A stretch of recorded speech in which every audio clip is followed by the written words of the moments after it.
Vamos pro Rick assim, ó. Fundação lógica pode usar a visão histórica, usando o passado de nossa história para explicar fatos do presente. Mais uma vez, e aí? Fundação lógica pode usar, usando o passado de nossa história para explicar fatos do presente. Pratique e vai em frente.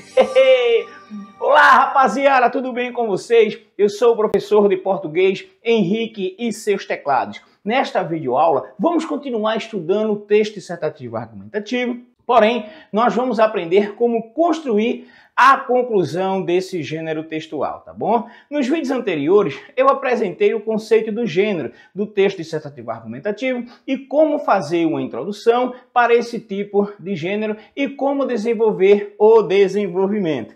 Também cantei uma paródia, né, sobre este assunto. Essa música aqui tem ela todinha lá no primeiro vídeo sobre o que é um texto dissertativo argumentativo. Se ainda não viu esses vídeos, vai lá, né? Para compreender esta aula aqui, é preciso que você veja-os, ok? Então, é hora de estudar!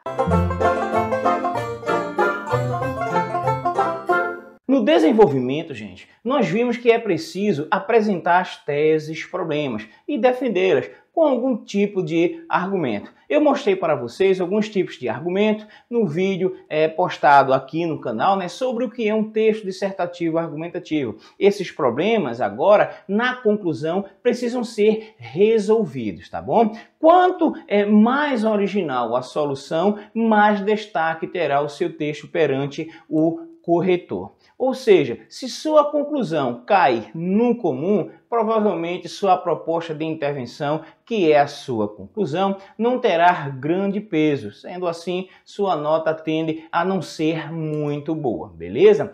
Bem, gente, a conclusão não é lugar, né, para novos argumentos. Presta muita atenção nisso aí, tá? Você precisa ter muito cuidado com isso daí. Os argumentos, eles devem estar no desenvolvimento. Outro erro muito comum é utilizar a conclusão para fazer ressalvas, né? Uma ressalva que não foi abordada durante o texto não pode aparecer na conclusão de jeito nenhum, tá bom, gente? Porque ela seria um argumento novo. Se você quiser fazer, né, alguma ressalva, eita, surgiu uma ressalva agora, né? Surgiu um determinado raciocínio, então você tem que voltar para o desenvolvimento, né? E colocar essa ressalva, esse raciocínio novo lá, tá? E claro, utilizando aí os argumentos corretos. Uma conclusão não pode trazer surpresas para o leitor, neste caso para o corretor, tranquilo? A conclusão serve apenas para fazer um fechamento, sobretudo uma lição que pode ser tirada sobre o assunto que você já defendeu. Conclusão é o último parágrafo, tá, gente? É interessante que você volte ao tema, ao problema, né? Não vai acrescentar algo novo, você vai citá-lo. Você vai apresentar uma solução para o problema, que é justamente a sua proposta de intervenção, né? Essa parte do nosso texto dissertativo argumentativo é uma parte que tem muito peso, tá bom? Reafirmar a tese apresentada na introdução. Dessa forma, você vai estar mostrando, né, que o seu texto ele tem coerência, que ele está completamente conectado. A gente vai continuar com o mesmo tema que nós trabalhamos na introdução, trabalhamos no desenvolvimento, tá bom? O tema é os desafios da mobilidade urbana na sociedade brasileira. Como eu disse para vocês, é importante que você retome o tema. Como é que a gente pode trazer isso daí? Olha só. A mobilidade nas metrópoles brasileiras é realmente um problema. Há um excesso de veículos nas ruas e um transporte coletivo que não atende às necessidades das pessoas. Observe que eu não estou trazendo algo novo, eu estou reafirmando a problemática que eu trouxe, né, antes nos parágrafos anteriores do meu texto. Vamos desenvolver agora a solução para esses problemas que eu acabei de reafirmar na minha introdução. Diante disso, devem ser feitos investimentos em infraestrutura, com reestruturação das vias públicas e construção, ampliação de ciclovias. É preciso também expandir os sistemas de metrô e trem, investindo na quantidade de linhas, no conforto das composições e na integração desses meios de transporte de massa. Observe que agora eu apresento de fato a minha proposta de intervenção, trazendo os argumentos aí que é preciso construir vias públicas, né? Ampliar aí as ciclovias, talvez seja o meu argumento aí principal, que é a construção de ciclovias, ou seja, os carros ficam em casa, né? E eu posso ir de bicicleta para o meu trabalho ou para qualquer outro lugar, e dessa forma estou economizando gasolina, desta forma estou fazendo um exercício físico e dessa forma eu estou contribuindo para que a nossa natureza ela não seja aí prejudicada, tá bom? Vamos reafirmar a nossa tese para a gente fechar de vez a nossa conclusão? Olha só, assim o brasileiro terá reais condições de deixar o carro em casa quando quiser se locomover pela cidade. Observe que nessa minha conclusão eu tenho quem deve fazer a intervenção, como essa intervenção vai ser feita e qual é o objetivo dela, né? Essa intervenção sendo feita, quais são as consequências benéficas que eu terei. E aí eu fecho aí nessa reafirmação da tese, tranquilo? Nós temos aí a nossa redação completa. Nós vimos a introdução, nós vimos o desenvolvimento e agora por fim a gente está vendo a conclusão. Vamos ler a redação inteira para a gente entender todo o contexto, não é? Vamos lá comigo assim, ó. Mobilidade urbana relaciona-se à possibilidade de um indivíduo se deslocar facilmente na cidade.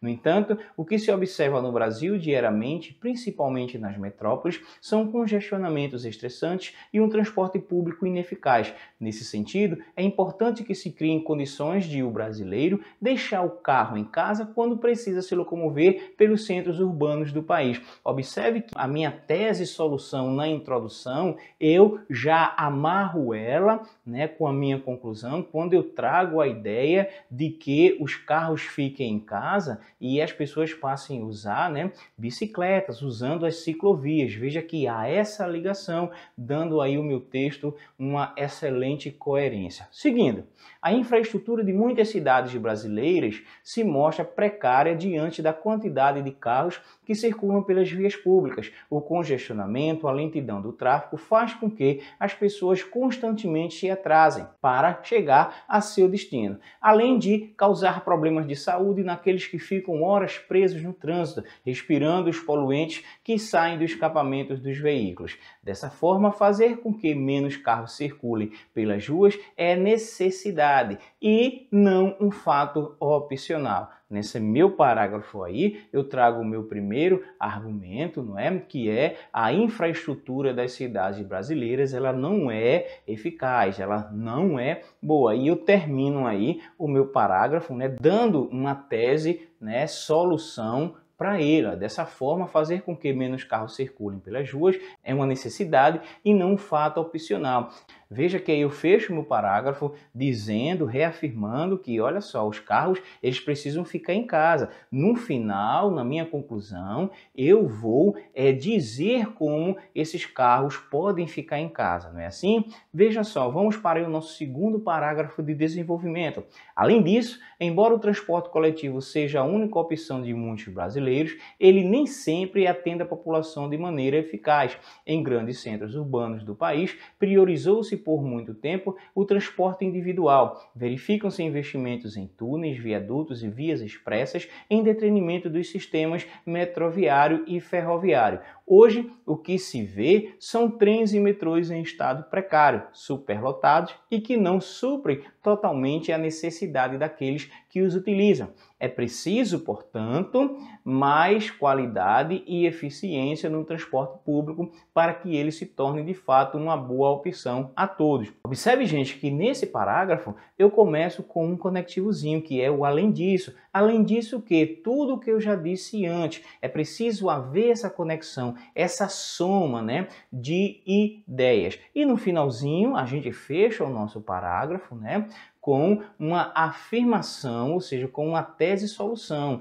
que é preciso, portanto, olha também que eu uso um conectivozinho aí de solução para apresentar a minha ideia de fechamento, né? Portanto, mais qualidade e eficiência no transporte público para que ele se torne, de fato, uma boa opção a todos. E observe que essa qualidade, né, no transporte eu coloco na minha conclusão. A gente vai ver isso aqui agora. A mobilidade nas metrópoles brasileiras é realmente um problema. Há um excesso de veículos nas ruas e um transporte coletivo que não atende às necessidades das pessoas. Reafirmei o meu problema, né? Problema que eu já tinha defendido nos meus parágrafos de desenvolvimento. Diante disso, devem ser feitos investimentos em infraestrutura com reestruturação das vias públicas e construção, ampliação de ciclovias. É preciso também expandir os sistemas de metrô e trem, investindo na qualidade de linhas, no conforto das composições